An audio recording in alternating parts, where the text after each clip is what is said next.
بسم الله الرحمن الرحيم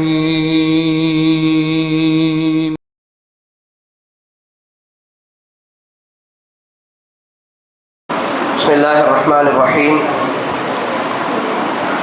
إن الحمد لله نحمده ونستعينه ونستغفره ونعوذ بالله من شرور أنفسنا ومن سيئات أعمالنا من يهده الله فلا مضل له ومن يضلله فلا هادي له ونشهد أن لا إله إلا الله وحده لا شريك له ونشهد أن محمدا عبده ورسوله يا أيها الذين آمنوا اتقوا الله حق تقاته ولا تموتن إلا وأنتم مسلمون يا أيها الناس اتقوا ربكم الذي خلقكم من نفس واحدة وخلق منها زوجها وبث منهما رجالا كثيرا ونساء واتقوا الله الذي تساءلون به والأرحام إن الله كان عليكم رقيبا يا أيها الذين آمنوا اتقوا الله وقولوا قولا سديدا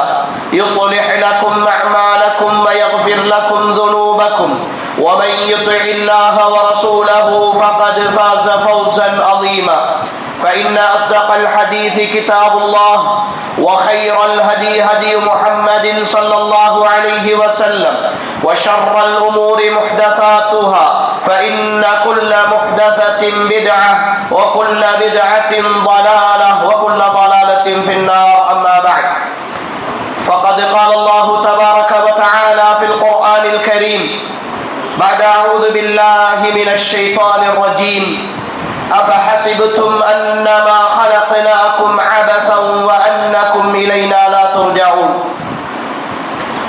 அளவற்ற அருளாளனும் நிகரற்ற அன்புடையவனுமாகிய ஏகவல்லவன் அல்லாஹுக்கே புகழ் அனைத்தும் அல்ஹம்துலில்லாஹ். ஸலவாத்தும் ஸலாமும் சாந்தியும் சமாதானமும் ஈருலக வழிகாட்டி எம் உயிரிலும் மேலான தலைவர் முஹம்மது ஸல்லல்லாஹு அலைஹி வஸல்லம் அவர்கள் மீதும் அவர்களுடைய குடும்பத்தார்கள் தோழர்கள் நம் அனைவர்கள் மீதும் என்றென்றும் உண்டாகட்டும் என்று அல்லாஹுவை வேண்டியவனாக அல்லாஹுடைய மாளிகையில் அவன் தூதர் ஸல்லல்லாஹு அலைஹி வஸல்லம் அவர்கள் காட்டித் தந்த முறை பிரகாரம் வணக்க வழிபாடுகளை நிறைவேற்ற வேண்டும் என்கிற நல்லெண்ணத்தோடு புனிதமிக்க ரமலானுடைய மாதத்தின் இறுதி 10 இரவுகளை உயிர்ப்பித்தல் என்ற வரிசையில் 29வது இரவில் இந்த ஆண்டின் ரமலானின் இறுதி இரவாக இருக்கும் என்று நம்பக்கூடிய இந்த இரவில் நாம் எல்லோரும் ஒன்று சேர்ந்திருக்கிறோம்.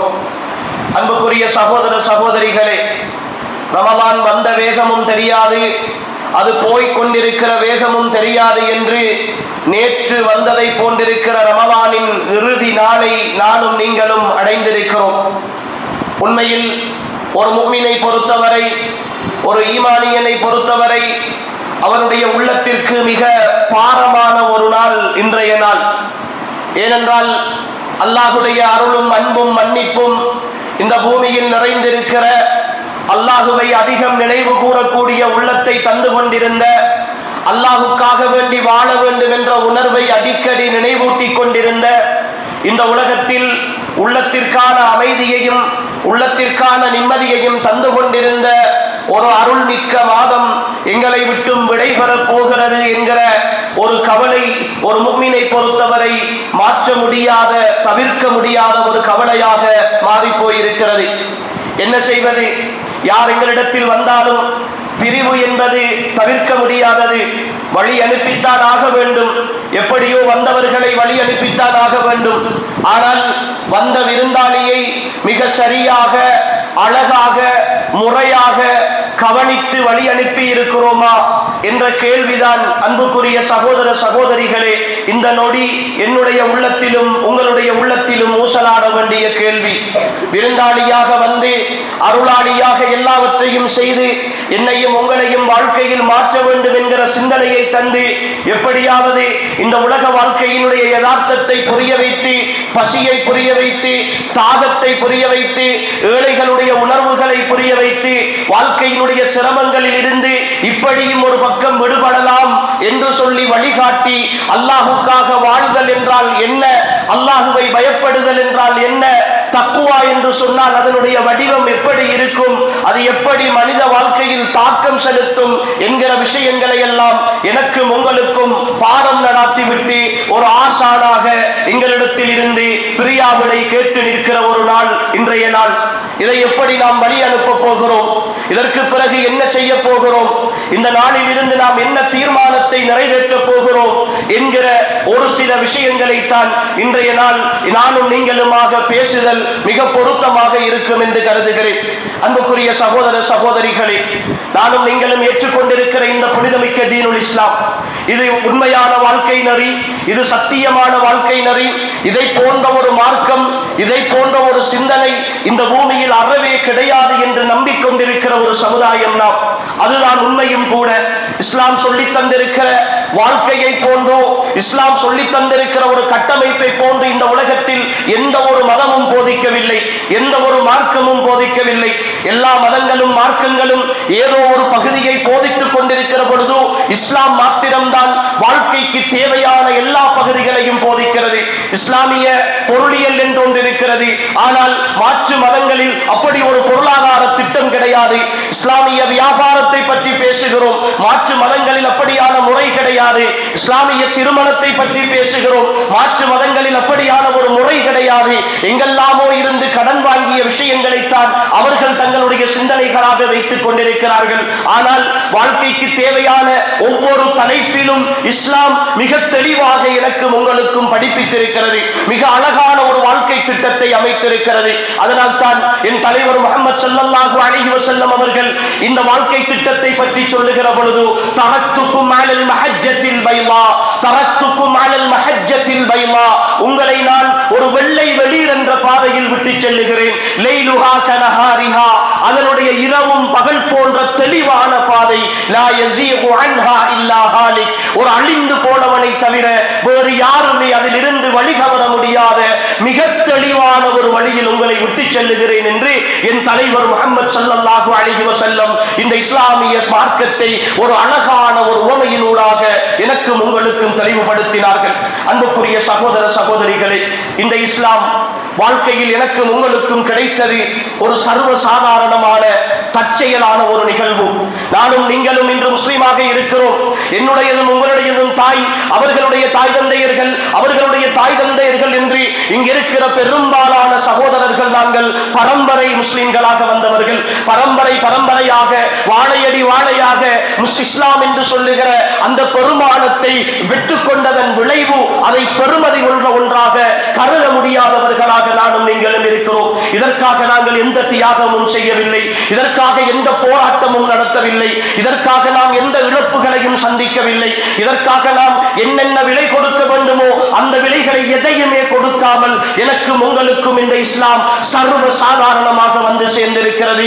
என் தாய் முஸ்லிமாக இருந்தால், என் தந்தை முஸ்லிமாக இருந்தார், அவருடைய தந்தையும் தாயும் முஸ்லிமாக இருந்தார்கள், அவர்களுடைய தாய் தந்தையர்கள் முஸ்லிமாக இருந்தார்கள். எனவே நானும் முஸ்லிமாக இருக்கிறேன். முஸ்லிம் பிரதேசத்தில் பிறந்திருக்கிறேன். முஸ்லிம்கள் பெரும்பான்மையாக வாழுகிற ஒரு தேசத்தில் வாழ்ந்து கொண்டிருக்கிறேன், ஒரு ஊரிலே வாழ்ந்து கொண்டிருக்கிறேன். எனவே நானும் ஒரு முஸ்லிம் என்று சொல்லிக் கொண்டிருக்கிறேனே தவிர இந்த இஸ்லாம், இந்த இஸ்லாத்தினுடைய வளர்ச்சி, அதனுடைய பின்னணி, அதற்காக இழந்த இழப்புகள், கொடுத்த விலைகள், அன்புக்குரிய சகோதர சகோதரிகளே, இந்த உலகத்தில் விலை மதிக்க முடியாத பெரும் பெரும் உயிர்கள் இழக்கப்பட்டுத்தான் இந்த இஸ்லாமிய சிந்தனை எனக்கும் உங்களுக்கும் வந்து சேர்ந்திருக்கிறது என்கிற உணர்வு என்னுடைய உள்ளத்திலும் உங்களுடைய உள்ளத்திலும் கொஞ்சம் கூட கிடையாது.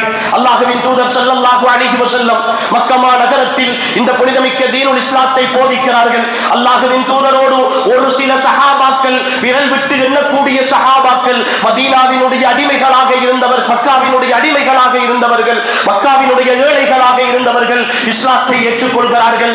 ஆனால் அல்லாஹ்வின் தூதர் ஸல்லல்லாஹு அலைஹி வஸல்லம் அவர்களும் அவர்களுடைய தோழர்களும் எந்த மார்க்கத்தை ஏற்றுக்கொண்டார்களோ அந்த மார்க்கத்தை விட்டுவிட வேண்டும் என்ற என்பதற்காக எல்லா வகையிலும் துன்புறுத்தப்படுகிற ஒரு சமுதாயமாக அன்றைய கால சூழலில் முஸ்லிம் சமுதாயம் இருந்தது. நானும் நீங்களும் சொல்லுகிற இந்த லா இலாஹ இல்லல்லாஹ் முஹம்மதுர் ரசூலுல்லாஹ் இந்த கலிமாவுக்காக அந்த சமுதாயம் கொடுத்த விலை இந்த உலகத்தில் பெருமானம் மிக்க விலை. அம்மார் ரலியல்லாஹு அன்ஹு அவர்களுடைய குடும்பம், யாசிர் ரலியல்லாஹு அன்ஹு, அம்மார் ரலியல்லாஹு அன்ஹு அவர்களுடைய தந்தை, அவருடைய தாய் சுமையா ரலியல்லாஹு அன்ஹா இந்த மார்க்கத்திற்காக அல்லாஹ்வுடைய பாதையில் தங்களுடைய உயிரை துறந்த முதல் குடும்பமாக வரலாற்றில் பதிவு செய்யப்படுகிறார்கள். யாசிர் ரலியல்லாஹு அன்ஹு இந்த மார்க்கத்தை நீங்கள் விட்டுவிட வேண்டும், இந்த மார்க்கத்தில் இருந்து நீங்கள் விலகிவிட வேண்டும், இந்த தீனை நிராகரிக்க வேண்டும், முஹம்மதை ஏற்றுக்கொள்ள கூடாது, இல்லை இந்த சிந்தனையில் தான் நான் இருப்பேன், இந்த மார்க்கத்தில் தான் நான் இருப்பேன், முடியுமானதை செய்து கொள்ளுங்கள் என்று மக்கத்து தலைவர்களை எதிர்த்து நின்ற பொழுதுதான் யாசிர் ரலியல்லாஹு அன்ஹு அவர்கள் 2 ஒட்டகங்களில் 2 கால்களும் கட்டப்பட்டு இருவேறு திசைகளில் திரட்டப்பட்டு 2ஆக கிழிக்கப்பட்டு துடி துடிக்க ஷஹீதாக்கப்படுகிறார்கள். துடி துடிக்க ஷஹீதாக்கப்படுகிறார்கள். அன்புக்குரிய சகோதரர்களே, அல்லாஹ்வுடைய தீனுக்காக, அல்லாஹ்வுடைய மார்க்கத்திற்காக தன்னுடைய உயிர் எப்படி போனாலும் சரி, எப்படி தாங்கி இருப்பார்கள் யாசிர் ரலியல்லாஹு அன்ஹு. எவ்வளவு வேதனை இருந்திருக்கும். பிலால் ரலியல்லாஹு அன்ஹு ஒரு அடிமையாக, கருப்பின மனிதராக இஸ்லாத்தை ஏற்றுக்கொண்டார் என்ற ஒரே காரணத்திற்காக வெறும் மேலிலே பாலைவன சுடு மணலிலே கொண்டு போய் போட்டு அவர்களுடைய நெஞ்சின் மேல் கல்லை வைத்து நீ நிராகரித்து விடு, அல்லாஹ்வை மறந்து விடு என்று சொன்ன பொழுதெல்லாம் இல்லை, அஹத் அஹத் அல்லாஹ் ஒருத்தன் தான், அவனை நான் நிராகரிக்க மாட்டேன் என்று சொல்லுகிற பிலால் ரலியல்லாஹு அன்ஹு அவர்களுடைய தைரியம் இந்த மார்க்கத்திற்கு முன்னால் எவ்வளவு விலை மதிக்கத்தக்கதாக அன்புக்குரிய சகோதர சகோதரிகளே இருந்திருக்கும், எவ்வளவு விலை மதிக்கத்தக்கதாக இருந்திருக்கும். சுமையா ரலியல்லாஹு அன்ஹா ஒரு பெண்ணாக இருந்தும் கூட தான் இந்த மார்க்கத்தை ஏற்றுக்கொண்டேன், முஹம்மதை நபியாக ஏற்றுக்கொண்டேன், எனவே நான் எல்லாம் நிராகரிக்க முடியாது, 7 மானதை செய்து கொள்ளுங்கள் என்று வந்து நின்ற பொழுது அல்லாஹ்வின் தூதருடைய எதிரிகள் அவர்களுடைய அபத்திலே மர்மஸ்தானத்திலே குத்தி கொலை செய்தார்களே, அந்த நேரம் சுமையா ரலியல்லாஹு அன்ஹு அவர்களுடைய உயிர் எப்படி துடித்திருக்கும். ஆனால் நானும் நீங்களும் பிறப்பில் முஸ்லிம்கள், புறப்பில் முஸ்லிம்கள். இந்த கலிமாவை பற்றிய பெருமானம் தெரியாது, இந்த கலிமாவுக்கு கொடுக்கப்பட்ட விலை தெரியாது. ஹப்பாப் இப்னு அரத் ரலியல்லாஹு அன்ஹு தூக்கு மேடையில் ஏற்றப்படுகிறார்கள், தூக்கு மேடையில் ஏற்றப்படுகிறார்கள். தூக்கு கயிறு கழுத்துக்கு நேரே வந்து நிற்கிறது, கழுத்துக்கு நேரே வந்து நிற்கிறது. அபூ ஜஹல் வருகிறான், அபூ ஜஹல் வருகிறான். ஹப்பாபே, உங்களிடத்தில் ஒரே ஒரு கேள்விதான், இந்த நேரம் உங்களை நாங்கள் விடுதலை செய்துவிட்டு, உங்களை இந்த இடத்தில் இருந்து அனுப்பிவிட்டு முஹம்மதை இந்த தூக்கு மரத்திலே கொண்டு வந்து ஏற்றினால் நீங்கள் மகிழ்ச்சி அடைவீர்களா? நீங்கள் மகிழ்ச்சி அடைவீர்களா? உயிர் போகிற கடைசி தருணம், அல்லாஹ்வுடைய தீன், அல்லாஹ்வின் தூதரின் மீது கொண்டிருந்த அன்பு, அல்லாஹ்வின் தூதரின் மீது கொண்டிருந்த அன்பு. ஹப்பாப் ரலியல்லாஹு அன்ஹு சிரித்து விட்டு சொல்லுகிறார்கள், ஏ மடையனே, ஏ மடையனே, இந்த இடத்தில் என்னை நீ விடுதலை செய்து என்னை என்னுடைய வீட்டிற்கு என்னுடைய மனைவி பிள்ளைகளோடு அனுப்பிவிட்டு ஒரு உன்னுடைய கையிலே ஒரு ஊசியை எடுத்துக்கொண்டு போய் அதை முஹம்மது ஸல்லல்லாஹு அலைஹி வஸல்லம் அவர்களுடைய வீட்டில் இருக்கிற பொழுது அவர்களுடைய காலிலே போய் நீ குத்துவதை கூட நான் விரும்ப மாட்டேன் என்கிறார்கள். ஹப்பாப் இப்னு அரத் ரலியல்லாஹு அன்ஹு. தைரியம், ஈமானிய சமுதாயத்தின் தைரியம், இந்த கலிமாவுக்காக அவர்கள் கொடுத்த விலை. அந்த நொடி தூக்கு கயிறு ஹப்பாப் இப்னு அரத்தினுடைய கழுத்தை நெரிக்கிறது, ஷஹீதாகி போகிறார்கள். அன்புக்குரிய சகோதர சகோதரிகளே, மக்காவினுடைய வாழ்க்கையில் இந்த சமுதாயம் கொடுத்த விலை விலை மதிக்க முடியாத உயிர்கள், பொருளாதாரங்கள், வாழ்க்கையினுடைய எல்லா நிலைகளும். அபூபக்கர் ரலியல்லாஹு அன்ஹு இந்த மார்க்கத்தை ஏற்றுக்கொள்கிறார்கள், பிரச்சாரம் செய்கிறார்கள். அபூ குஹாபாவுடைய மகன் முஹம்மதுக்கு துணையாக இருக்கிறார் என்று சொன்ன பொழுது அல்லாஹ்வின் தூதர் ஸல்லல்லாஹு அலைஹி வஸல்லம் அவர்களுடைய தோழர் அபூபக்கர் ரலியல்லாஹு அன்ஹு அவர்கள் காபத்துல்லாஹுக்கு வருகிறார்கள். ஆம், நான் இஸ்லாத்தை ஏற்றுக்கொண்டேன், கலிமாவை சொல்லிவிட்டேன், லா இலாஹ இல்லல்லாஹ் முஹம்மதுர் ரசூலுல்லாஹ் என்கிற அந்த வாசகத்தை உரத்து சொல்லுகிறார்கள். அங்கிருந்த மக்கத்து குறைஷி காபிர்கள் எல்லாம் அபூபக்கரை ஏறி வந்து அடிக்கிறார்கள். எந்த அளவுக்கு என்றால் அபூபக்கரால் எழுந்திருக்க முடியாத அளவுக்கு, அபூபக்கரால் அவர்களால் எழுந்திருக்க முடியாத அளவுக்கு, மயக்கமுற்று விழுகிற அளவுக்கு மாறி மாறி அடிக்கிறார்கள், ஏறி மிதிக்கிறார்கள் அபூபக்கர் ரலியல்லாஹு அன்ஹு அவர்களோடு. இடையில் வந்த சில தோழர்கள் தான் அதை தடுத்து நிறுத்தி அபூபக்கர் ரலியல்லாஹு அன்ஹு அவர்களை அவர்களுடைய வீட்டுக்கு தூக்கி செல்லுகிறார்கள். அபூபக்கர் ரலியல்லாஹு அவருடைய தாயும் தந்தையும் அந்த நேரம் இஸ்லாத்தை ஏற்றுக்கொண்டிருக்கவில்லை. அர்க்கம் ரலியல்லாஹு அவருடைய வீட்டில் அல்லாஹ்வின் தூதர் ரகசிய பிரச்சாரம் செய்து கொண்டிருக்கிற காலம் அது. அபூபக்கர் ரலியல்லாஹு அன்ஹு அவர்கள் நீண்ட நேரத்திற்கு பிறகு மயக்கம் தெளிந்து கண் விழிக்கிறார்கள். சாப்பிடுங்கள் அபூபக்கரே, ஏதாவது சாப்பிடுங்கள், மயக்கத்தோடு இருக்கிறீர்கள். இல்லை இல்லை, முஹம்மது எப்படி இருக்கிறார், அல்லாஹ்வின் தூதர் எப்படி இருக்கிறார்கள், அவரை பார்க்க வேண்டும், தயவு செய்து என்னை அவரிடத்திலே கூட்டிப் போய் விடுங்கள் என்கிறார்கள். அபூபக்கர் ரலியல்லாஹு அன்ஹு அதுவரைக்கும் எதுவும் சாப்பிடவில்லை, எதுவும் குடிக்கவில்லை. அவருடைய நிலையை பார்த்து அவருடைய தந்தை அபூபக்கர் ரலியல்லாஹு அன்ஹு அவர்களை ரகசியமாக அழைத்து சென்று முஹம்மது ஸல்லல்லாஹு அலைஹி வஸல்லம் அவர்களை காட்டிய பிறகுதான் அன்புக்குரிய சகோதர சகோதரிகளே அபூபக்கர் ரலியல்லாஹு அன்ஹு அவர்கள் சாப்பிடுகிறார்கள். இந்த தியாகம், இந்த அன்புதான் இந்த இஸ்லாத்தை அன்றைய நாளில் ஆளுகிற சக்தியாக மாற்றியது. இந்த இஸ்லாத்தை வரலாறு நெடுகிலும் பேசுகிற சக்தியாக மாற்றியது. இந்த மனிதர்கள் தான் இந்த பூமியின் வரலாற்றை மாற்றி எழுதினார்கள். அல்லாஹுக்காக வாழ்தல் என்றால் என்ன, அல்லாஹுடைய தீனுக்காக தியாகம் செய்தல் என்றால் என்ன என்கிற அத்தனை விஷயங்களையும் சொன்னார்கள். அல்லாஹ்வின் தூதர், இந்த உலகத்தின் அருள் நபி, இந்த உலகத்தினுடைய அருள் நபி, சாந்தியையும் சமாதானத்தையும் இந்த உலகத்திற்கு கற்றுக் கொடுத்த அற்புதமான தலைவர். அதுவரைக்கும் மக்கத்து காபிர்கள் எல்லாம் அல் அமீன் அஸ்ஸாதிக் என்று தலைக்கு மேல் வைத்து கொண்டாடிய ஒரு தலைவர். அல்லாஹ்வின் தூதர் லா இலாஹ இல்லல்லாஹ், லா இலாஹ இல்லல்லாஹ் என்ற நானும் நீங்களும் அடிக்கடி சொல்லுகிற இந்த தாரக மந்திரத்தை அவர்கள் உரத்து சொன்ன அந்த நாளில் இருந்து அவர்களை கொல்ல வேண்டும் என்கிற ஒட்டுமொத்த திட்டத்தோடு திரிகிறார்கள். அழுகிய ஒட்டக குடல்களை எல்லாம் அள்ளி கொண்டு போய் அல்லாஹ்வின் தூதர் சுஜூதிலே இருக்கிற பொழுது அவர்களுடைய தலை மீதே கொட்டி அவர்கள் எழுந்திருக்க முடியாத அளவுக்கு, மூச்சு திணறுகிற அளவுக்கு செய்கிறார்கள்.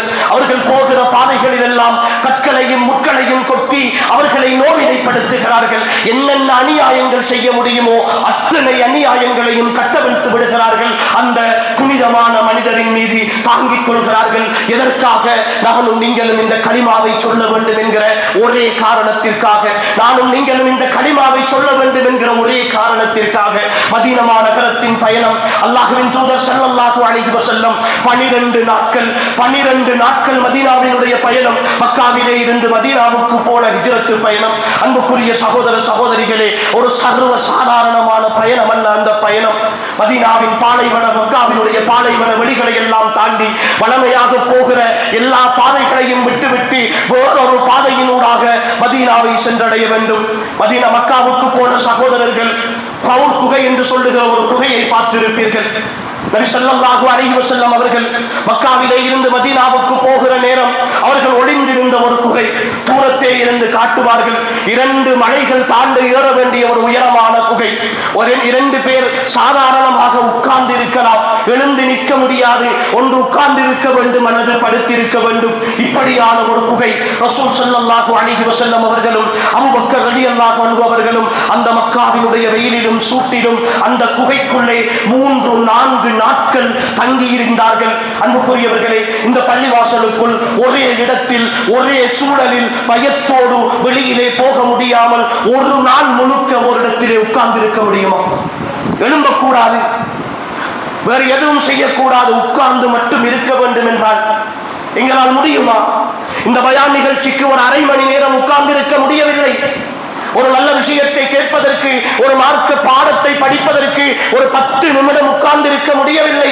எழுந்து ஓடுகிறோம், இருக்க முடியவில்லை. இடுப்பு வலி என்று சொல்லுகிறோம், கால் வலி என்று சொல்லுகிறோம். அல்லாஹ்வின் தூதரும் அவருடைய தோழர் அபூபக்கர் சித்திக் ரலியல்லாஹு அன்ஹு அவர்களும் 3 நாட்கள், இன்னும் ஒரு அறிவிப்பில் 4 நாட்கள் அந்த குகைக்குள் தன்னந்தனியாக உட்கார்ந்து இருந்தார்கள் என்றால் அன்புக்குரியவர்களே, எதற்காக? என்ன தேவை அவர்களுக்கு? நானும் நீங்களும் கலிமா சொல்ல வேண்டும் என்கிற அந்த ஒரே ஒரு தேவைக்காகத்தானே அந்த குகையில் இருந்து வெளியாகி அத்தனை நாட்கள் பயணம் செய்து மக்காவிலே இருந்து மதீனாவுக்கு இப்பொழுது வருவதற்கு சுமார் 450 கிலோமீட்டர். இந்த 450 கிலோமீட்டரும் ஏசி பஸ்ஸிலே சொகுசான வாகனங்களிலே எங்களை அழைத்து வருகிறார்கள். 4-5 மணி நேரம் எடுக்கிறது. இன்னும் சில பயணங்கள் 6 மணி நேரம் எடுக்கின்றன. இந்த 6 மணி மணி பயணத்தை கூட நாங்கள் பஸ்ஸிலே சொகுசாக வருகிற பொழுதோ வந்து சேர்ந்து மக்காவுக்கு இறங்கிவிட்டால், வந்து போய் மதீனாவுக்கு இறங்கிவிட்டால் என்ன சொல்லுவார்கள்? களைப்பாக இருக்கிறது, இப்பொழுதுதான் பயணம் செய்து வந்திருக்கிறோம், இன்னும் கொஞ்சம் நேரம் போகட்டும், இன்னும் கொஞ்சம் நேரம் கழித்து ஓய்வெடுத்து விட்டு உம்ராவுக்கு போவோம், ஓய்வெடுத்து விட்டு மஸ்ஜிதுக்கு நபவிக்கு போவோம் என்று சொல்லுகிற சகோதர சகோதரிகளை பார்க்கிறோம் அல்லவா?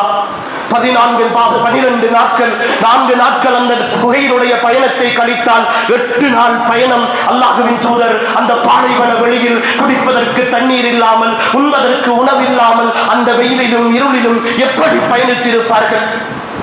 எப்படி பயணித்திருப்பார்கள் என்றாவது யோசித்து பார்த்திருக்கிறோமா? ஹிஜ்ரத்து போனார்கள் என்று சொல்லுகிறோமே, அந்த ஹிஜ்ரத்துக்கு பின்னால் இருக்கிற வலி, அந்த ஹிஜ்ரத்துக்கு பின்னால் இருக்கிற வேதனை, அன்புக்குரிய சகோதர சகோதரிகளே, எனக்கும் உங்களுக்கும் என்றாவது புரிந்திருக்கிறதா? எதற்காக நானும் நீங்களும் களிமா சொல்ல வேண்டும் என்கிற ஒரே ஒரு காரணத்துக்காகத்தானே. அல்லாஹ்வின் தூதருக்கு என்ன தேவை இருந்தது? அல்லாஹ்வின் தூதருக்கு என்ன தேவை இருந்தது? நினைத்திருந்தால் அவர்கள் சொகுசாக வாழ்ந்திருக்கலாம் அல்லவா? மதீனா மக்காவினுடைய தலைவராக இருந்திருக்கலாம் அல்லவா? எல்லாவற்றையும் தூக்கி எறிந்தார்களே, எல்லா சுகங்களையும் தூக்கி வீசினார்களே. குறைஷி பரம்பரையின் அடுத்த தலைமைத்துவம் அல்லாஹ்வின் தூதர் தானே. அல்லாஹ்வின் தூதர் தானே அடுத்த தலைமைத்துவம் மக்காவினுடைய. ஆனால் தூக்கி வீசினார்கள் ஸல்லல்லாஹு அலைஹி வஸல்லம். மதீனாவினுடைய காலம், அல்லாஹ்வின் தூதருடைய ஆட்சி உருவாகிறது. நிம்மதியாக இருந்தார்களா? சந்தோஷமாக கழித்தார்களா? பத்ர் யுத்தம் என்று பேசுகிறோம். ரமலானின் 17 நடந்த ஒரு யுத்தம் என்று சொல்லிக் கொண்டிருக்கிறோம். உறவுகளே, பத்ர் என்பது மதீனாவிலே இருந்து இப்போதைய கணக்கின் பிரகாரம் சுமார் 120 கிலோமீட்டர் தாண்டி இருக்கிற ஒரு ஊருடைய பெயர் தான் பத்ர். அந்த பத்ருக்கு ஸல்லல்லாஹு அலைஹி வஸல்லம் அவர்கள் 120 கிலோமீட்டர்கள் தாண்டி என்ன வாகனத்தில் போனார்கள் என்று நினைக்கிறீர்கள்? 300 பேர், 300 லட்சம் பேர் பத்ரை நோக்கி போனார்களே, அத்தனை பேரும் கால்நடையாக போனார்கள் தெரியுமா? நோன்பை பிடித்தவர்களாக என்ன சாப்பிட்டு இருப்பார்கள்? வெறும் பேரித்தம்பழங்களும் தண்ணீரும் தான்.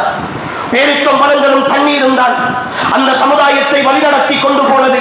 பத்ருக்கு போகிற பாதை போனவர்களுக்கு தெரிந்திருக்கும். அன்புக்குரியவர்களே, பெரிய பெரிய மணல் மேடுகள், மணல்கள் மலைகளாக குவிந்திருக்கின்றன. பெரும் பெரும் மலைகளாக மணல்கள் இருக்கிற பாதைதான் பத்ருடைய பாதை. அந்த பாதைக்குள் அந்த மணல் மேடுகளிலே நடந்து போனால் கால்கள் புதைந்து விடும். போய் சுற்றுலாக்கள் அல்லது பத்ரை பார்க்க போகிற சகோதரர்களுக்கு சில நேரம் அந்த இடங்களை கொண்டு போய் காட்டி இருப்பார்கள். கடுமையான வெயில் நேரத்தில் அந்த மணல் மலையிலே ஏழுகிற பொழுது மேலே இருக்கிற மணல் கொஞ்சம் குளிர்ச்சியாக இருக்கும், உள்ளே காலை வைத்து விட்டால் சுட்டு தீக்கும். அப்படி ஒரு சூழல். சஹாபாக்கள் எந்த அடிப்படை வசதியும் இல்லாதவர்கள், அணிவதற்கு கூட சரியான ஆடைகள் இல்லாதவர்கள், பாதணிகள் இல்லாதவர்கள்.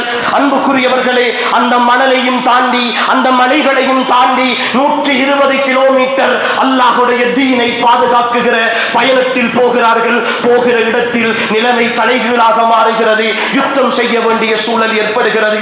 எப்படி ஒரு சோதனை, எப்படி ஒரு சோதனை அவர்களுக்கு! வீட்டிலே மனைவியை விட்டு வந்திருக்கிறார்கள், பிள்ளைகளை விட்டு வந்திருக்கிறார்கள், தொழிலை விட்டு வந்திருக்கிறார்கள், குடும்பத்திற்கு எந்த ஏற்பாடும் செய்யவில்லை, எந்த ஒரு தயாரிப்பும் இல்லை. யுத்தம் செய்ய வேண்டிய இடை. நானும் நீங்களுமாக இருந்திருந்தால் அந்த இடத்தில் எப்படியெல்லாம் பேசியிருப்போம், அல்லாஹுவை எப்படியெல்லாம் குறை கண்டிருப்போம். அல்லாஹுவின் தூதரோடு வந்த ஒரு கூட்டத்திற்கு அல்லாஹ் இப்படி அநியாயம் செய்வது என்று பேசியிருக்க மாட்டோமா? அப்படி சொல்லி இருக்க மாட்டோமா? அல்லாஹ்வின் தூதர் யோசிக்கிறார்கள், என்ன செய்வது, எப்படி இதை சமாளிப்பது. முஹாஜிர்கள் அவர்கள் பிரச்சனை இல்லை, நாம் சொல்லுவதை கேட்பார்கள். அன்சாரிகளை அழைத்து வந்து மாட்டி விட்டோமே, அவர்களை அநியாயமாக கூட்டி வந்து விட்டோமே, என்ன செய்ய சொல்ல போகிறார்கள்? எழும்புகிறார் சஅத் இப்னு உபாதா ரலியல்லாஹு அன்ஹு. யா ரசூலல்லாஹ், அல்லாஹ்வின் தூதரை எதை யோசிக்கிறீர்கள்? எதை யோசிக்கிறீர்கள்? அன்சாரிகள் என்ன செய்வார்கள் என்று நீங்கள் யோசிக்கிறீர்களா? அன்சாரிகள் என்ன நினைப்பார்கள் என்று யோசிக்கிறீர்களா? புரிந்து கொள்ளுங்கள் யா ரசூலல்லாஹ், பனு இஸ்ரவேலர்கள் மூசா அலைஹிஸ்ஸலாம் அவர்களிடத்திலே சொன்னதை போல, அந்த வரப்பு நீயும் உன்னுடைய ரப்பும் போய் யுத்தம் செய்து விட்டு வாருங்கள், நாங்கள் உட்கார்ந்து இருக்கிறோம் என்று சொன்னதை போல நாங்கள் சொல்லுவோம் என்று நினைக்கிறீர்களா? யா ரசூலல்லாஹ், நீங்கள் கட்டளையிடுங்கள். உங்களுடைய ஒரே வேதனைக்காக காத்திருக்கிறோம். எங்களுடைய உயிரை கூட திறப்பதற்கு தயார். எதுவும் வேண்டாம், எல்லாவற்றையும் உணர்ந்துதான் உங்களோடு வந்திருக்கிறோம் என்கிறார் சஅத் இப்னு உபாதா ரலியல்லாஹு அன்ஹு. அந்த ஒற்றை வார்த்தை தான் அல்லாஹ்வின் தூதருக்கு யுத்த களத்தில் இறங்குகிற தைரியத்தை கொடுத்தது. அந்த ஒற்றை வார்த்தை தான் அல்லாஹ்வின் தூதருக்கு பத்ர் யுத்தத்தில் இறங்குகிற தைரியத்தை கொடுத்தது. போராடுகிறார்கள், யாரும் பின்வாங்கவில்லை, யாரும் ஓடி ஒளியவில்லை. அல்லாஹ்வுடைய தீனுக்காக, அல்லாஹ்வுடைய மார்க்கத்திற்காக எதிரிகளை நேரடியே சந்திக்க வேண்டும். ஒழுங்கான ஆயுதங்கள் இல்லை, வாள் பயிற்சிகள் இல்லை, போராட்ட யுக்திகள் எதுவும் தெரியாது. வெறும் பாமர யுத்த களத்தில் ஒரு பாமரர்கள் அவர்கள். ஆனாலும் அந்த போராட்டத்தில் அல்லாஹ்வை மட்டும் நம்பி இறங்குகிறார்கள். அன்புக்குரிய சகோதர சகோதரிகளே, இதுதான் அந்த சமுதாயம் இந்த மார்க்கத்திற்காக கொடுத்த பெரும் விலை. இந்த மார்க்கத்திற்காக அந்த சமுதாயம் அப்படித்தான் விலை கொடுத்தார்கள். அல்லாஹ்வுடைய தீன் என்று வந்தால், அல்லாஹ்வுடைய மார்க்கம் என்று வந்தால் எதையும் அவர்கள் யோசிக்கவில்லை. பிள்ளைகளை யோசிக்கவில்லை, மனைவியை யோசிக்கவில்லை, தொழிலை யோசிக்கவில்லை, பெற்றோரை யோசிக்கவில்லை, கணவனை யோசிக்கவில்லை. யா ரசூலல்லாஹ், சொல்லுங்கள், உங்களுடைய வார்த்தைக்கு கட்டுப்படுகிறோம் என்றார்கள். அந்த தீன் தான் அன்புக்குரியவர்களே நாமும் நீங்களும் ஏற்றுக்கொண்டிருக்கிற தீன். உஹது யுத்த களம். அல்லாஹ்வின் தூதர் ஸல்லல்லாஹு அலைஹி வஸல்லம் அவர்கள் யுத்தத்திற்காக ஆள் எடுத்துக் கொண்டிருக்கிறார்கள். அம்ர் இப்னுல் ஜமூஹ் ரலியல்லாஹு அன்ஹு இரண்டு காலும் ஊனமான ஒரு சஹாபி, நடக்க முடியாத ஒரு சஹாபி. ரசூலுல்லாஹ் பத்ர் யுத்தத்தில் அவர்களை கலந்து கொள்வதற்கு அனுமதிக்கவில்லை. பத்ரிலே அவர்களை கூட்டிச் செல்வதற்கு அனுமதிக்கவில்லை. நீண்ட தூரம் போக வேண்டும், உங்களால் முடியாது என்று அவரை கழித்து விட்டு தான் போனார்கள். ஆனால் அம்ர் இப்னுல் ஜமூஹுக்கு அந்த குறை உள்ளத்தில் இருந்து கொண்டே இருந்தது.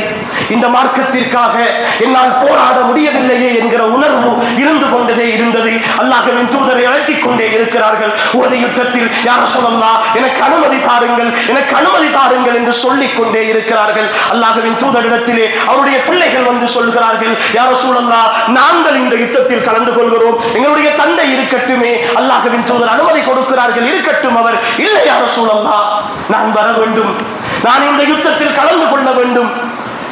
போராட்ட களத்திற்கு அம்ர் இப்னுல் ஜமூஹை அனுமதிக்கிறார்கள் ரசூல் ஸல்லல்லாஹு அலைஹி வஸல்லம். உறவுகளே, இரண்டு காலும் நடக்க முடியாது, ஊனமான ஒரு சஹாபி. ஆனாலும் அவருடைய உள்ளத்தில் இந்த மார்க்கத்திற்காக நான் எதையாவது செய்துவிட வேண்டுமே, இந்த தீனுக்காக என்னுடைய பங்களிப்பும் ஒரு பக்கத்தில் இருந்தாக வேண்டுமே, துடித்துக் கொண்டிருக்கிறார்கள். அவர்களுக்கு அல்லாஹ்வுடைய தூதர் அனுமதித்த பொழுது அல்லாஹ்விடத்தில் ஒரு பிரார்த்தனை செய்கிறார்கள். யா அல்லாஹ், இந்த யுத்தத்தில் இருந்து இதற்கு பிறகு என்னுடைய குடும்பத்தின்பால் என்னை திரும்ப அனுப்பிவிடாதே, என்னுடைய குடும்பத்தின்பால் என்னை திரும்ப அனுப்பிவிடாதே என்று அவர்கள் பிரார்த்தனை செய்துவிட்டுத்தான் உஹது போர்க்களத்தை சந்திக்கிறார்கள். அம்ர் இப்னுல் ஜமூஹ் ரலியல்லாஹு அன்ஹு அவர்கள் அல்லாஹ்வின் தூதருடைய தோழர்கள் எல்லாம் புறமுதுகிட்டு ஓடுகிற உஹதினுடைய தோல்வி நடந்த அந்த சந்தர்ப்பத்தில் தன்னுடைய நொண்டி காலோடு எதிரிகளின் பக்கம் ஊடறுத்து போய்கொண்டே இருக்கிறார்கள். ஒரு கட்டத்தில் அவர்கள் ஷஹீதாக்கப்படுகிறார்கள். அந்த யுத்தத்தில் அல்லாஹ்வின் தூதர் ஸல்லல்லாஹு அலைஹி வஸல்லம் அம்ர் இப்னுல் ஜமூஹுடைய ஜனாஸாவை பார்த்து கண்கலங்கி சொல்லுகிறார்கள், இதே அம்ர் இப்னுல் ஜமூஹ் அவர் சொர்க்கத்தில் அவர் நல்ல நிலையில் நடந்து வருவதை நாம் காணுகிறேன் என்கிறார்கள் ரசூல் ஸல்லல்லாஹு அலைஹி வஸல்லம். இந்த மார்க்கத்திற்காக கொடுத்த விலை. அனஸ் இப்னு நல்ர் ரலியல்லாஹு அன்ஹு 2-3 நாட்கள் சாப்பிடவில்லை. உஹது போரின் பொழுது சாப்பிடவில்லை. ஒரு மூலையிலே உட்கார்ந்து உஹது மலை அடிவாரத்திலே தனக்கு கிடைக்க ஒரு சில பேரித்தம்பழங்களை சாப்பிட்டுக் கொண்டிருக்கிறார்கள். அனஸ் இப்னு நல்ருடைய காதுக்கு ஒரு செய்தி எட்டுகிறது. உஹதிலே ரசூலுல்லாஹ் ஷஹீதாக்கப்பட்டு விட்டார்கள் என்ற ஒரு வதந்தி அனஸ் இப்னு நல்ருடைய காதுக்கு எட்டுகிறது. தன் கையிலே இருந்த பேரித்தம்பழத்தை தூக்கி வீசுகிறார்கள். வாளை எடுத்துக்கொண்டு முன்னேறி வருகிறார்கள். சஹாபாக்கள் எல்லாம் அடுத்த பக்கமாக ஓடிக்கொண்டிருக்கிற பொழுது, எங்கே போய் கொண்டிருக்கிறீர்கள், எங்கே திரும்ப சென்று கொண்டிருக்கிறீர்கள்? அல்லாஹ்வின் தூதர் முஹம்மது ஸல்லல்லாஹு அலைஹி வஸல்லம் அவர்கள் மரணித்து போன ஒரு யுத்தத்தில் உங்களுக்கு எதற்காக வாழ்வு? நீங்கள் ஏன் இதற்கு பிறகு இந்த பூமியில் வாழ வேண்டும்? இதோ உஹது மலைக்கு பக்கத்திலே இருந்து எனக்கு சுவர்க்கத்தினுடைய வாசம் வந்து கொண்டிருக்கிறது, சுவர்க்கத்தினுடைய மனம் வீசிக் கொண்டிருக்கிறது என்று சொல்லி அனஸ் இப்னு நல்ர் ரலியல்லாஹு அன்ஹு அவர்கள் வேகமாக வாள் எடுத்துக் கொண்டு போய் எதிரிகளுடைய பக்கம் புகுந்து விளையாடுகிறார்கள், போராடுகிறார்கள், போராடி முன்னேறிக் கொண்டே போகிறார்கள். ஒரு கட்டத்தில் அவர்களும் ஷஹீதாக்கப்படுகிறார்கள். செய்கிறார்கள். எந்த அளவுக்கு தெரியுமா? உஹதிலே ஷஹீதாக்கப்பட்ட சுஹதாக்களுடைய ஜனாசாக்கள் எல்லாம் ஒரு பக்கம் அடுக்கி வைக்கப்பட்டிருக்கிறது. ஆனால் ஒரே ஒரு ஜனாசாவை மாத்திரம் இனம் காண முடியவில்லை. யார் இவர்? யாருடைய ஜனாசா? 80க்கு மேற்பட்ட வெட்டு காயங்கள் அவருடைய உடம்பில். 80க்கு மேற்பட்ட வெட்டு காயங்கள் அவருடைய உடம்பில். யாருடைய ஜனாசா? அல்லாஹ்வின் தூதர் ஒவ்வொருவராக அழைத்து கேட்கிறார்கள். இவரை யாருக்கும் தெரியுமா? யாருக்காவது அடையாளம் தெரியுமா? யாருமே அடையாளம் கண்டுபிடிக்கவில்லை, முடியவில்லை. கடைசியாக அனஸ் இப்னு நதுருடைய மூத்த சகோதரி வந்து அவருடைய பெருவிரலிலே இருந்த ஒரு காயத்தை, ஒரு அடையாளத்தை வைத்து இவர்தான் அனஸ் இப்னு நதுர் என்று சொன்ன பொழுதுதான், அன்புக்குரிய சகோதர சகோதரிகளே, அல்லாஹ்வின் தூதர் ஸல்லல்லாஹு அலைஹி வஸல்லம் அந்த ஜனாசாவை அடக்கம் செய்கிறார்கள். இந்த தியாகங்கள், இந்த விலைகள், இந்த மார்க்கத்துக்கு அவர்கள் கொடுத்த இந்த பெருமானங்கள், அன்புக்குரியவர்களே, நான் என்ன செய்திருக்கிறேன்? என்ன விலை கொடுத்திருக்கிறேன்? ஹம்ஸா ரலியல்லாஹு அன்ஹு வீர சிங்கம், அஸதுல்லா ஹம்ஸா ரலியல்லாஹு அன்ஹு, அல்லாஹ்வின் தூதருடைய குடும்பம், அல்லாஹ்வின் தூதருடைய உறவுகளில் இஸ்லாத்தை ஏற்றுக்கொண்ட ஒரு சிலரில் ஒருத்தர், அல்லாஹ்வின் தூதருக்கு மக்காவில் இருந்து மதீனா வரைக்கும் பக்கபலமாக இருந்த ஒரு தலைவர். உஹது போர்க்களத்தில் வஹ்ஷி என்று சொல்லுகிற ஒரு மனிதனால் முதுகுக்கு பின்னால் குத்தி ஷஹீதாக்கப்படுகிறார்கள். அல்லாஹ்வின் தூதரே கலங்கி போன ஒரு மரணம் ஹம்ஸாவுடைய மரணம். அல்லாஹ்வின் தூதரே கலங்கி போன ஒரு மரணம் ஹம்ஸாவுடைய மரணம். எந்த அளவுக்கு கலக்கம் என்றால், மக்கா வெற்றிக்கு பிறகு அந்த வஹ்ஷி என்று சொல்லுகிற மனிதர் இஸ்லாத்தை ஏற்றுக்கொள்கிறார். அல்லாஹ்வின் தூதர் அந்த வஹ்ஷி நபி ஸல்லல்லாஹு அலைஹி வஸல்லம் அவர்களுக்கு முன்னால் வருகிற பொழுது சொல்லுவார்களாம், வஹ்ஷி, எனக்கு முன்னால் நீங்கள் உட்காராதீர்கள். உங்களை காணுகிற பொழுதெல்லாம் என்னுடைய சாச்சா ஹம்ஸாவுடைய ஞாபகம் எனக்கு வருகிறது. உங்களை காணுகிற பொழுதெல்லாம் என்னுடைய சாச்சா ஹம்ஸாவுடைய ஞாபகம் எனக்கு வருகிறது. 6 வருடங்கள் தாண்டி கூட அல்லாஹ்வின் தூதருடைய உள்ளத்தில் பசுமையாக இருந்த ஒரு நினைவு ஹம்ஸாவுடைய நினைவு. முஸஅப் இப்னு உமைர் ரலியல்லாஹு அன்ஹு மக்காவினுடைய செல்வந்த சஹாபி. என்னையும் உங்களையும் போன்ற சாதாரண செல்வந்தர்கள் அல்ல அவர்கள். இந்த உலகத்தில் இப்போது இருக்கிற செல்வந்தர்களை போன்ற செல்வந்தர்கள் கூட அல்ல. முஸஅப் இப்னு உமைர் அவருடைய தந்தை ஒரு வருடத்திற்கு 365 ஆடைகள் அணிவார்கள். ஒரு நாளைக்கு ஒரு ஆடை அணிந்தால் மீண்டும் அந்த உடுப்பை போட மாட்டார்கள், அடுத்தவர்களுக்கு கொடுத்து விடுவார்கள். அப்படி ஒரு செல்வந்தர் முஸஅப் இப்னு உமைர் மக்காவிலே வைத்து இஸ்லாத்தை ஏற்றுக்கொள்ளுகிறார். தந்தையால் வீட்டை விட்டு துரத்தப்படுகிறார். அல்லாஹ்வின் தூதரோடு வந்து சேருகிறார். அல்லாஹ்வின் தூதர் மதீனாவுக்கு வருவதற்கு முன்னால் அல்லாஹ்வின் தூதருடைய தூதராக முதலாக மதீனாவுக்கு அனுப்பப்பட்டவர்கள் முஸஅப் இப்னு உமைர் ரலியல்லாஹு அன்ஹு அவர்கள். அல்லாஹ்வின் தூதருடைய வருகைக்காக மதீனாவின் ஒவ்வொரு வீடுகளிலும் இஸ்லாத்தை கொண்டு போய் சேர்த்த பெருமை முஸஅப் இப்னு உமைர் ரலியல்லாஹு அன்ஹு அவர்களைத்தான் சாரும். உஹது போர்க்களம், அல்லாஹ்வின் தூதர் சுஹதாக்களை அடையாளம் கண்டு கொண்டு வருகிறார்கள், அடையாளம் பார்த்து கொண்டு வருகிறார்கள். முஸஅப் இப்னு உமைருடைய ஜனாஸா அல்லாஹ்வின் தூதருடைய கண் கலங்குகிறது. முஸஅபினுடைய ஆரம்ப நிலை அல்லாஹ்வின் தூதருக்கு நினைவு வருகிறது. முஸஅப் இப்னு உமைருக்கு கஃன் செய்வதற்கு கூட ஆடை இல்லை. அவரிடத்தில் இருந்த ஒரே ஒரு போர்வை. தலையை மூடினால் கால் திறந்து கொள்கிறது, காலை மூடினால் தலை திறந்து கொள்கிறது. தலையை மூடிவிட்டு கால்களுக்கு இலைகுலைகளை வைத்து மறைத்து விடுங்கள் என்று அல்லாஹ்வுடைய தூதர் ஸல்லல்லாஹு அலைஹி வஸல்லம் கலங்கிய கண்களோடு சொல்லிவிட்டு வருகிறார்கள். ஏன் இந்த முஸஅபுக்கு என்ன தேவை? இந்த முஸஅப் இப்னு உமைருக்கு என்ன தேவை? அவர் நினைத்திருந்தால் நானும் நீங்களும் இன்று வாழ்வதைப் போல இந்த உலகத்தின் சொகுசுகளை மட்டும் அனுபவித்து அவர் வாழ்ந்திருக்கலாமே. இந்த உலகத்தின் வளங்களை அனுபவித்து வாழ்ந்திருக்கலாமே. பெரும் செல்வங்களுக்கும் பெரும் தோட்டம் துறவுகளுக்கும் சொந்தக்காரனாக அவர் இருந்திருக்கலாமே. எல்லாவற்றையும் இழந்தார்கள். அப்துர் ரஹ்மான் இப்னு அவுஃப் ரலியல்லாஹு அன்ஹு மக்காவினுடைய பெரும் செல்வந்தர். மக்காவிலே இருந்து மதீனாவுக்கு ஹிஜ்ரத் வருகிறார்கள். காபிர்கள் எல்லாம் அவர்களை சூழ்ந்து சொல்லுகிறார்கள், இவைகளெல்லாம் நீங்கள் இந்த மக்காவிலே இருந்து போவதாக இருந்தால் போங்கள், ஆனால் நீங்கள் சம்பாதித்த எதையும் கொண்டு போக முடியாது. எல்லாம் நீங்கள் மக்காவில் சம்பாதித்தவைகள், மக்களிடத்தில் சம்பாதித்தவைகள், விட்டு போங்கள். அல்லாஹ்வுடைய தூதருடைய பண்பாட்டு பாசறையில் தியாகத்தின் உச்ச வடிவத்தில் வளர்ந்தவர்கள் முஸஅப் அப்துர் ரஹ்மான் இப்னு அவுஃப் ரலியல்லாஹு அன்ஹு தன்னுடைய போர்வையை எடுத்து உதறிவிட்டு சொல்லுகிறார்கள், மக்காவினுடைய புழுதி கூட எனக்கு வேண்டாம்.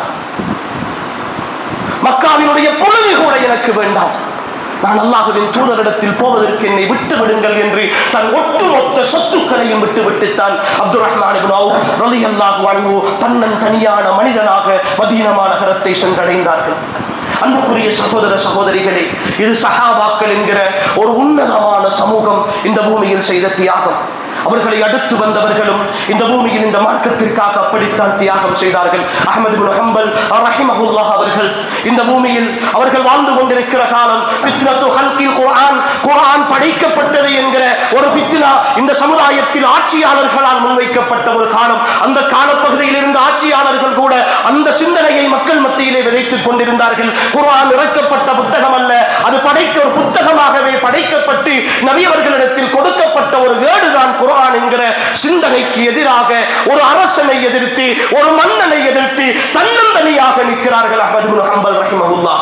என்னென்ன வேதனைகள் செய்யப்பட வேண்டுமோ அத்தனை துன்பங்களையும் சந்திக்கிறார்கள். சிறை வாழ்க்கையில் கிட்டத்தட்ட 15-20 வருடங்கள் அஹ்மது இப்னு ஹம்பல் ரஹிமஹுல்லாஹ் அவர்கள் சிறை வாழ்க்கையை சந்திக்கிறார்கள். வாழ்க்கையின் எல்லா சூழ்நிலைகளையும் தாண்டி அந்த சிந்தனையை உடைத்தெறிந்த பெருமை அஹ்மது இப்னு ஹம்பல் ரஹிமஹுல்லாஹ் அவர்களுக்கு இருக்கிறது. இமாம் இப்னு தைமிய்யா ரஹிமஹுல்லாஹ், இமாம் இப்னு தைமிய்யா ரஹிமஹுல்லாஹ் இந்த உலகத்தில் சத்தியத்தையும் அசத்தியத்தையும் பிரித்து காட்டுகிற பணியில் தனக்கான உச்சகட்ட தியாகத்தை செய்த ஒரு இமாம்.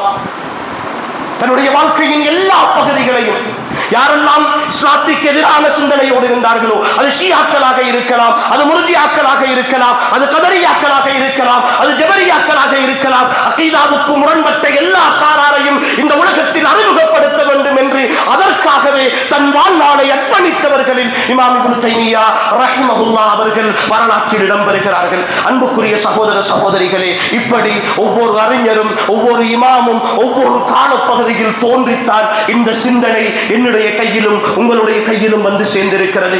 சாதாரணமாக நினைத்து விடாதீர்கள், சாதாரணமாக நினைத்து விடாதீர்கள். எங்களை பார்த்து 4 பேர் வஹாபிகள் என்று சொல்லிவிட்டு போகிறார்களே, யார் அந்த முஹம்மது இப்னு அப்துல் வஹாப்? யார் அந்த முஹம்மது இப்னு அப்துல் வஹாப்? ஒரு காலத்தில் எந்த சிந்தனையை அல்லாஹ்வின் தூதர் ஸல்லல்லாஹு அலைஹி வஸல்லம் அவர்கள் இந்த பூமியில் நிலைநாட்ட வந்தார்களோ அந்த பூமியிலேயே அல்லாஹ்வுடைய தூதருக்கு எதிரான, அல்லாஹ்வின் தூதர் தடுத்த இணை வைப்புகள் இந்த பூமியில் பகிரங்கமாக நடந்த காலம். கபர் வணக்கங்கள் மிக பகிரங்கமாக நடந்து கொண்டிருந்தன.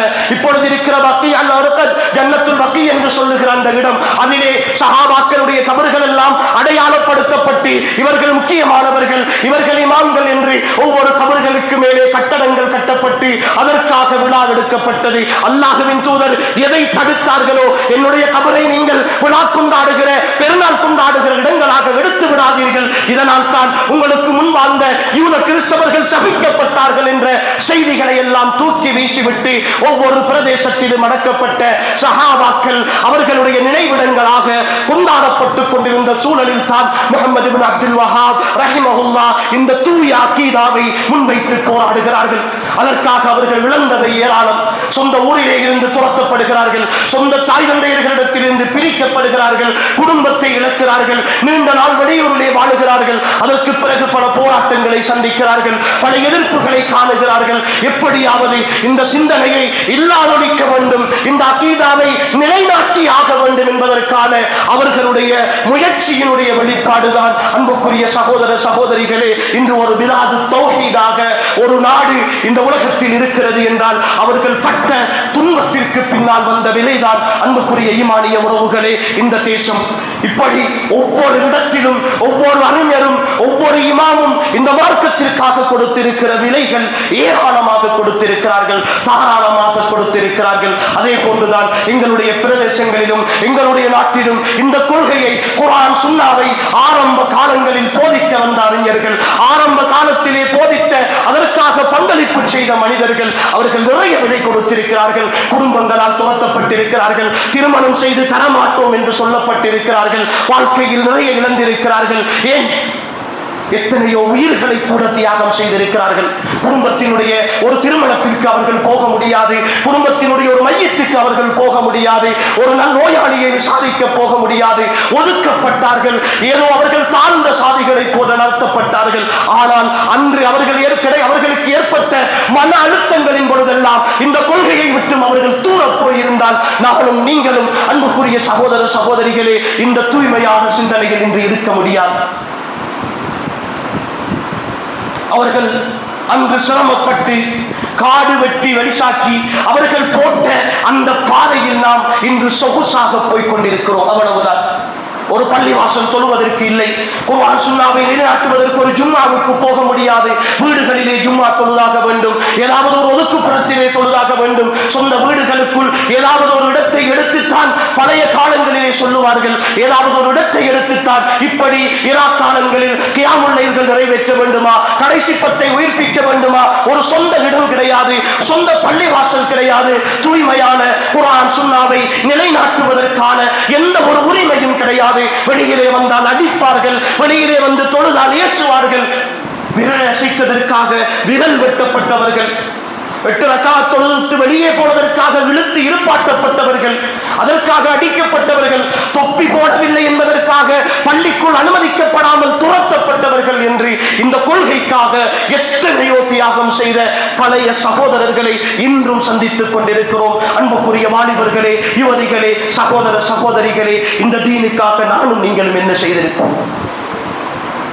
நானும் நீங்களும் என்ன விலை கொடுத்திருக்கிறோம்? இதுதான் இன்று நானும் நீங்களும் கேட்டு பார்க்க வேண்டிய இந்த கடைசி நாளினுடைய கேள்வி. அன்புக்குரியவர்களே, இந்த கேள்விக்கு என்ன விடை இருக்கிறது என்னிடத்திலும் உங்களிடத்திலும்? அல்லாஹ்வின் தூதருடைய தோழர்கள், அவர்களுக்கு அடுத்து வந்த இமாம்கள் தங்களுடைய இரத்தத்தை விலையாக கொடுத்தார்கள், தங்களுடைய அறிவை செலவழித்தார்கள், தங்களுடைய ஆற்றலை விலையாக கொடுத்தார்கள். அடுத்து வந்த சமுதாயம் தங்களுடைய வாழ்க்கையின் தன்மானத்தை, சுய கௌரவத்தை, அவர்களுடைய வாழ்க்கையின் சொந்தங்களை, உறவுகளை எல்லாம் விலையாக கொடுத்தார்கள். ஆனால் இன்று நான் ஒரு சொட்டு வியர்வையை கூட இந்த மார்க்கத்திற்காக கொடுக்காத நிலையில், கொடுப்பதற்கு மனம் இல்லாத நிலையில் தானே வாழ்ந்து கொண்டிருக்கிறேன். எந்த அளவுக்கு இந்த சிந்தனையினுடைய நிலைமை போய்கொண்டிருக்கிறது தெரியுமா? இப்போது இருக்கிற பொறுப்பாளர்களும் வயோதிபர்களும் ஒருவேளை ஒட்டுமொத்தமாக ஒரே நாளில் மௌத்தாகி போனால் மீண்டும் இந்த நிர்வாகங்களை பொறுப்பெடுப்பதற்கு தகுதியான வாலிபர்கள் இந்த சமுதாயத்தில் உருவாகவில்லையோ என்று நினைக்கிற அளவுக்கு காலம் அப்படியே தலைகீழாக மாறி போய் கொண்டிருக்கிறது. மீண்டும் ஒரு இருண்ட யுகத்தை நோக்கி சென்று விடுவோமோ என்று யோசிக்கிற அளவுக்கு வாலிபர்களை இழுத்து பிடிப்பதற்கு கூட கஷ்டமாக இருக்கிறது. ஆரம்ப காலங்களில் ஒரு இஜ்திமா நடப்பது என்றால், ஒரு மார்க்க நிகழ்ச்சி நடப்பது என்றால் அங்கு வாலிபர்கள் நிற்பார்கள். அவர்கள் தான் எல்லா வேலைகளும் செய்வார்கள், பேனர் கட்டுவார்கள், மேடை போடுவார்கள், வருபவர்களை வரவேற்பார்கள், அவர்களை உபசரிப்பார்கள். பணியாளர்களாக, தொண்டர்களாக எந்த ஒரு எதிர்பார்ப்பும் இல்லாமல் இறங்கி வேலை செய்வார்கள். அவர்கள் இன்று வயோதிபர்களாகவும் அதே வேலையை செய்து கொண்டிருக்கிறார்கள். வயோதிபர்களாகவும் அதே வேலையை செய்து கொண்டிருக்கிறார்கள். ஆனால் அவர்கள் விட்ட இடத்தை நிரப்புவதற்கு இன்று வாலிப சமுதாயத்தில் இருந்து யாரையும் தேட முடியாத, அப்படி தேடி பிடித்தாலும் வேண்டா வெறுப்பாக செய்கிற அல்லாஹ் அருள் பாலித்த ஒரு சில வாலிபர்களை தவிர, அன்புக்குரிய சகோதர சகோதரிகளே, இப்படித்தான் நாம் போய்கொண்டிருக்கிறோம். ஒரு பள்ளிவாசலில் ஒரு நிகழ்ச்சி என்றால் நீங்கள் எதுவுமே செய்ய தேவையில்லை, வந்து உட்காருங்கள் என்று சொன்னால் கூட மார்க்கத்திற்காக என்னால் ஒரு அரை மணி நேரம் கொடுப்பதற்கு முடியவில்லை. நான் பிஸி, எனக்கு வேலை, எனக்கு தொழில்.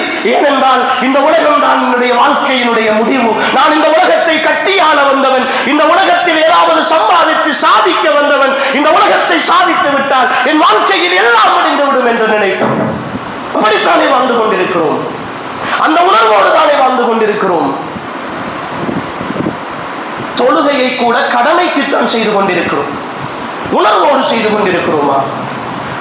தொழுகை கடமை இல்லை என்று எங்களுக்கு இருந்திருந்தால் யாராவது பள்ளிக்கு வந்து தொழுவோமா?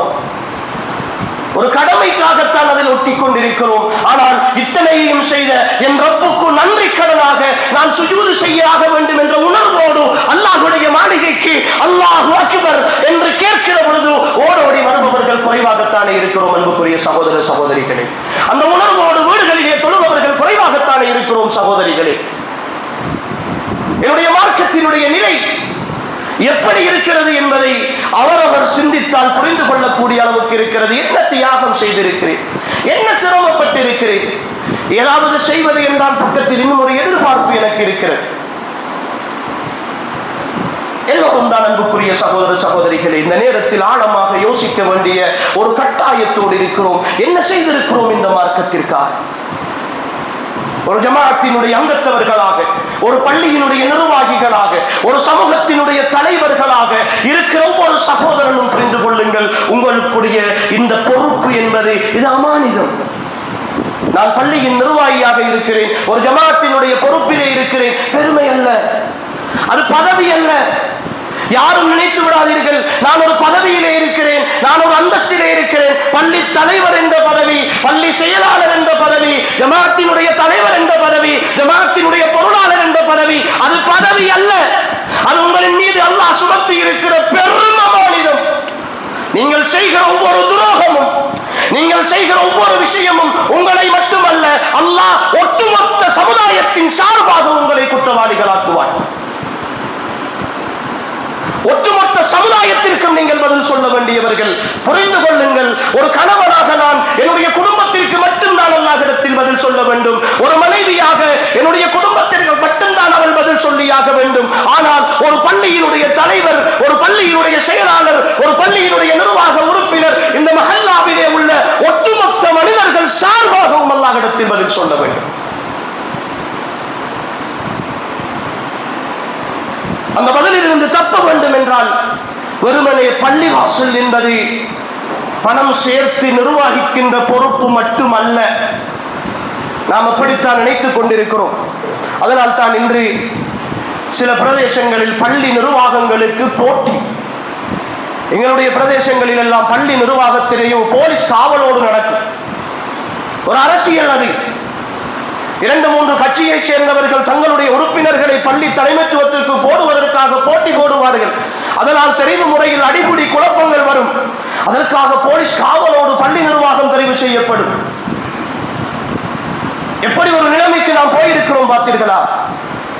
ஏன் பள்ளி நிர்வாகத்தின் தலைவராக ஒரு ஹாஜியார் தான், ஒரு கோடீஸ்வரன் தான் இருக்க வேண்டும்? யார் சொன்னது இந்த நிபந்தனை? யார் போட்ட நிபந்தனை இது? பள்ளியை நிர்வகித்த நானும் நீங்களும் அல்ல.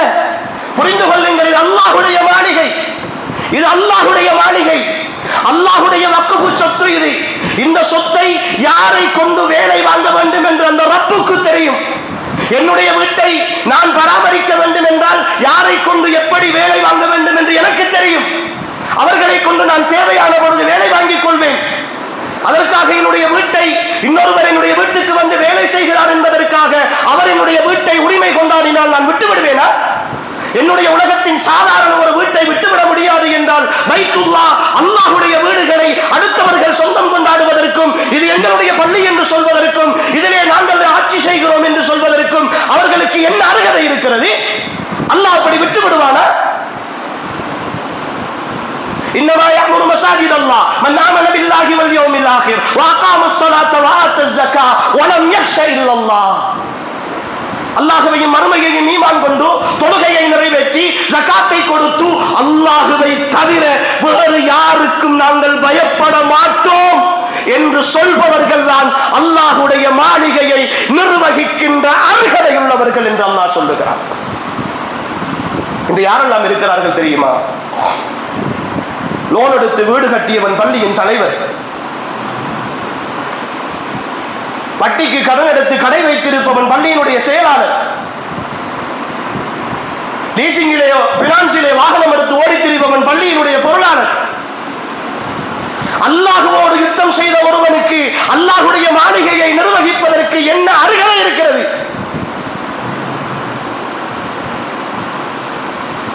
என்னோடு பகிரங்கமாக பொது வழியில் ஒரு முகநூலில் என்னை பற்றி அவதூறாக பேசி எழுதிவிட்டு வருகிற ஒருத்தனை ரோஷமுள்ள நான் என்னுடைய வீட்டுக்குள் சேர்ப்பேனா?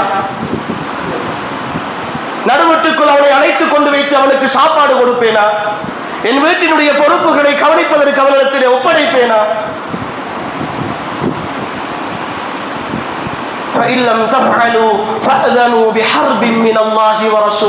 நீங்கள் இந்த வட்டியை விட்டு விலகிக் கொள்ளவில்லை என்றால் அல்லாஹ்வோடும் அல்லாஹ்வுடைய தூதரோடும் யுத்தம் செய்ய தயாராகுங்கள் என்பது அல்லாஹ்வுடைய அழைப்பு.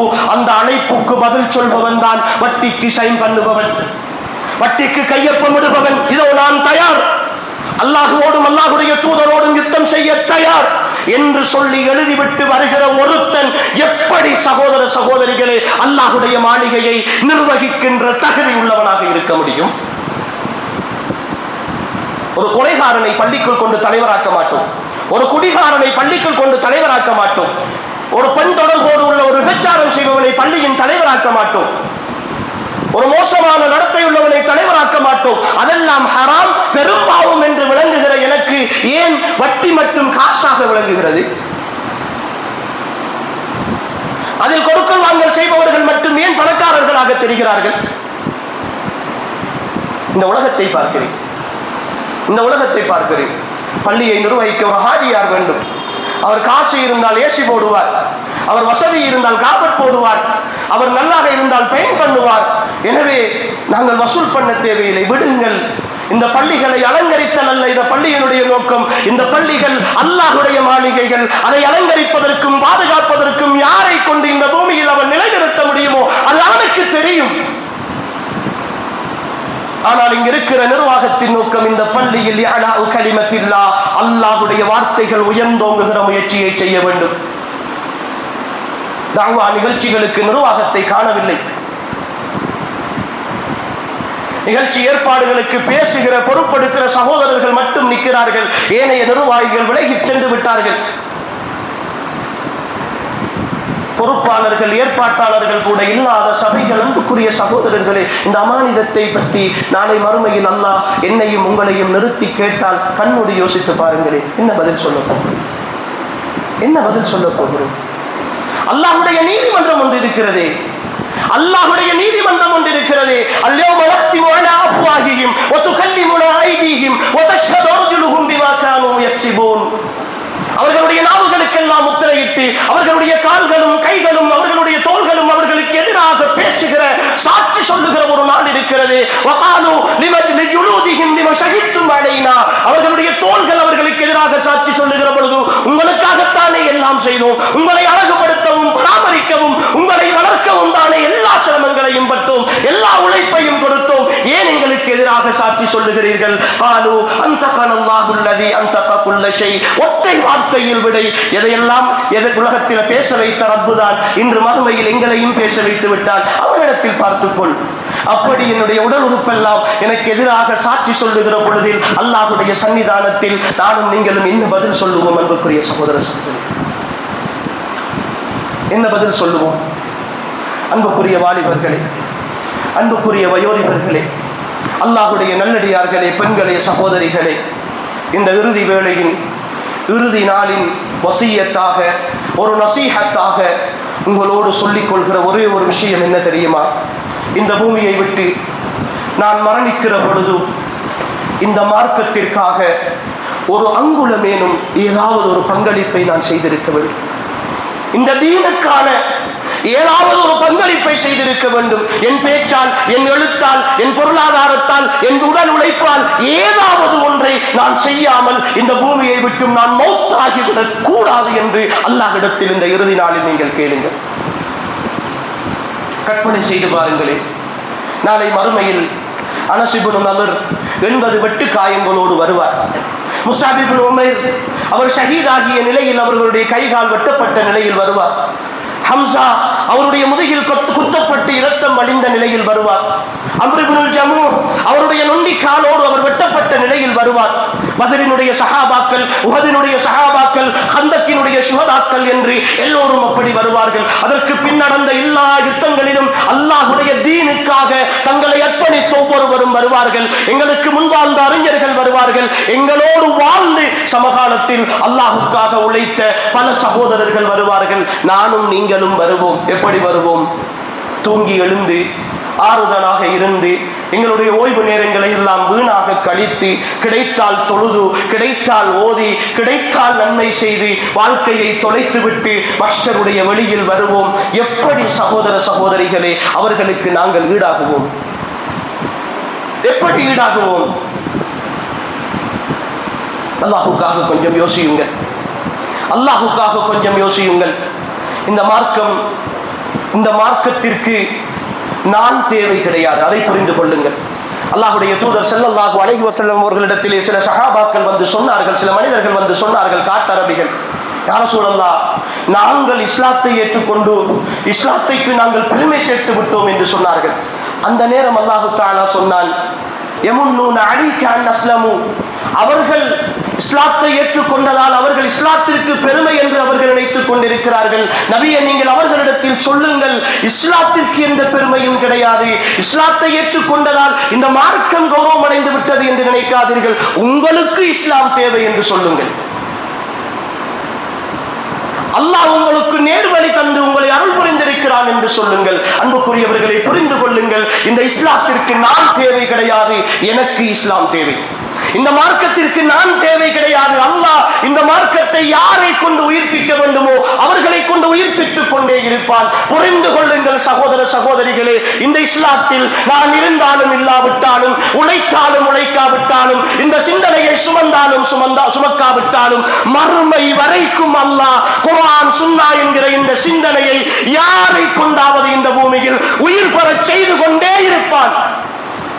அழிந்து போகாது இந்த சிந்தனை. இந்த உலகத்தின் கடைசி மனிதன் வரைக்கும், இந்த உலகத்தில் கடைசி மறுமையினுடைய அடையாளம் உருவாகிற வரைக்கும் இந்த பூமியில் இந்த கலிமா வாழ்ந்து கொண்டுதான் இருக்கும். யார் விரும்பினாலும் யார் வெறுத்தாலும் அல்லாஹ் இந்த பூமியில் இந்த சத்தியத்தை உயர்த்தி கொண்டே இருப்பான். ஆளுகிற சக்தியாக இந்த மார்க்கத்தை மாற்றிக்கொண்டே இருப்பான். அதற்கான பங்காளர்களை இந்த பூமியில் அல்லாஹ் உருவாக்கி கொண்டே இருப்பான். அதில் ஒரு அங்கத்தவனாக நான் இருக்க வேண்டும் என்று ஆசைப்படுங்கள் என்று தான் சொல்லுகிறோம். நானும் ஒரு அங்கத்தவனாக இருக்க வேண்டும் என்று ஆசைப்படுங்கள் என்று தான் சொல்லுகிறோமே தவிர, நீங்களும் நானும் பாடுபட்டால் தான் இந்த மார்க்கம் வளரும் என்று நினைத்து விடாதீர்கள். நீங்களும் நானும் உழைத்தால் தான், செலவழித்தால் தான் இந்த மார்க்கத்தை உயர்த்தலாம் என்று நினைத்து விடாதீர்கள். இது அல்லாஹ்வுடைய தீன். இன்ன தீன இன்னல்லாஹில் இஸ்லாம். அல்லாஹ்விடத்தில் ஒப்புக்கொள்ளப்பட்ட மார்க்கம் இந்த மார்க்கம்.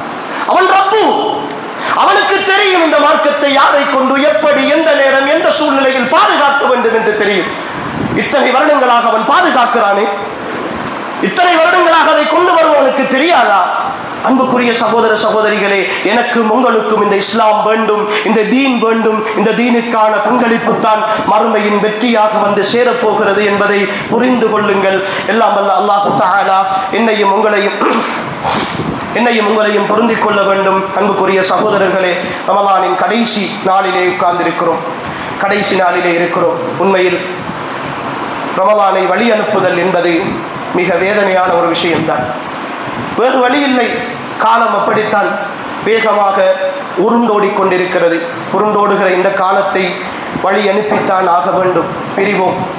பிரிவோம். ஆனால் உள்ளத்தில் அல்லாஹ்விடத்தில் கேட்போம், இன்ஷா அல்லாஹ் மீண்டும் ஒரு லைலத்துல் கத்ரை அடைகிற பாக்கியத்தை அல்லாஹ் தர வேண்டும்.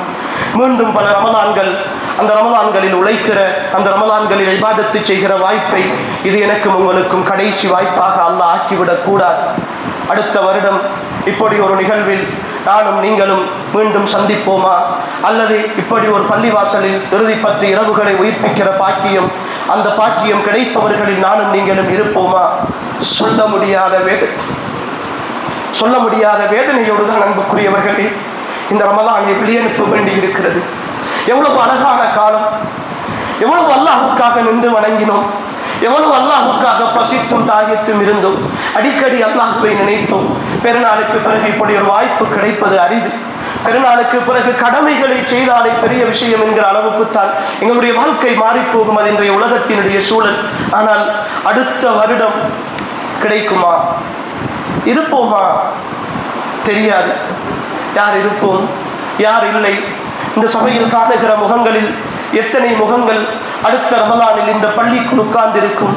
யாரிடத்திலும் சொல்ல முடியாத ஒரு வழியோடு அல்லாஹ்விடத்தில் மீண்டும் மீண்டும் கேட்போம். அன்புக்குரியவர்களே, அந்த கேள்வியோடு இந்த ரமலானே நீ சென்று வா, மீண்டும் உன்னை அனுபவிக்கிற ஆறத்தழுவுகிற ஆசையோடு தான் நாங்கள் இருக்கிறோம். உன் மீதான ஆசையும் ஆர்வமும் எங்களுடைய உள்ளத்தை விட்டும் போகவில்லை. ஒரு உயிர் பிரிவதை போன்ற வழியோடு தான் உன்னை வழி அனுப்பி வைக்கிறோம் என்கிற அந்த வேதனையை உள்ளத்தில் சுமந்தவர்களாக அன்புக்குரிய ஈமானிய உறவுகளே, இந்த ரமலானை கண்ணீரோடு வழி அனுப்பி வைப்போம். ரமலான் போனதோடு பெருநாள் வந்தால் ரமலானிய வாழ்க்கையை முழுமையாக மறந்து விடாத உத்தம மனிதர்களாக நாம் இருப்போம். அப்படி வாழக்கூடிய பாக்கியத்தை அல்லாஹ் நம் அனைவருக்கும் தந்தருள்வானாக. அன்புக்குரியவர்களே, இப்படியான ஒரு சூழ்நிலையில் நானும் ஒரு தூர தேசத்தில் இருந்து உங்களோடு வந்து சில நாட்கள் இந்த மார்க்கத்தை பற்றி சொல்லுவதற்கும் பேசுவதற்கும் உரிய ஒரு வாய்ப்பை அல்லாஹ் எனக்கும் தந்திருக்கிறான்.